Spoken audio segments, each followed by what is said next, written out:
Hello and welcome to the first ever video on this channel.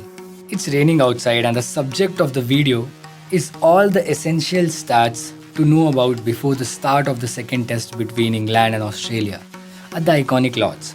The statistics will be broken down into four segments.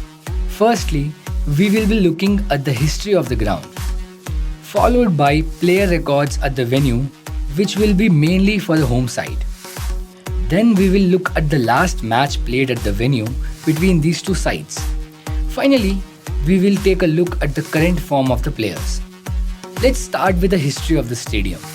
Known as the home of cricket, the iconic Lord's Cricket Ground has hosted 144 test matches, out of which 39.5% has been won by the home country, that is England. 23.6% games has been won by the visiting country. 35.4% games has been won by the team batting first, and 29.2% have been won by the team batting second. 35.4% of the games have ended as a draw. Moving away from the percentages, the highest fourth innings run chase on this ground is 344 for 1 by the West Indies. Average opening stand is 34 runs. Average runs per wicket is 31.1.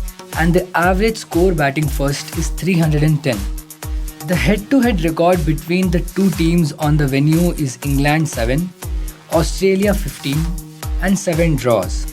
So the ground definitely suits Australia more than England. Now let's talk about the player records at the venue. The most test runs scored at the Lords are as follows. Joe Root has scored 1680 runs at an average of 52.5.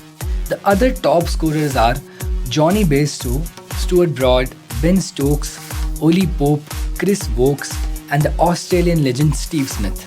Unsurprisingly, most test wickets at the Lords features the two legends of the test cricket, James Anderson and Stuart Broad. The best average at the ground is currently with Chris Wokes, who did not play the first test. The last time these two teams locked horns at this venue, the world witnessed the fiery pace of Jofra Archer, the resilience of Steve Smith, the greatness of Ben Stokes and the first ever concussion substitute in the history of world cricket, Marnus Labuschagne. The match ended as a draw, but will go down the records as one of the most hard-fought contests. The best performers of the match were Ben Stokes with a century in the second innings, Steve Smith with a 92 under overcast conditions, Jofra Archer and Pat Cummins with a 6-wicket haul. The current form of the players include WTC final performances, England vs Ireland performances, and the first innings of the first test played between the two sides. Alex Carey, Joe Root, Travis Head, Nathan Lyon, Stuart Broad and Zach Crawley seem to be in a great form. That's it for now. Thanks for watching and stay tuned.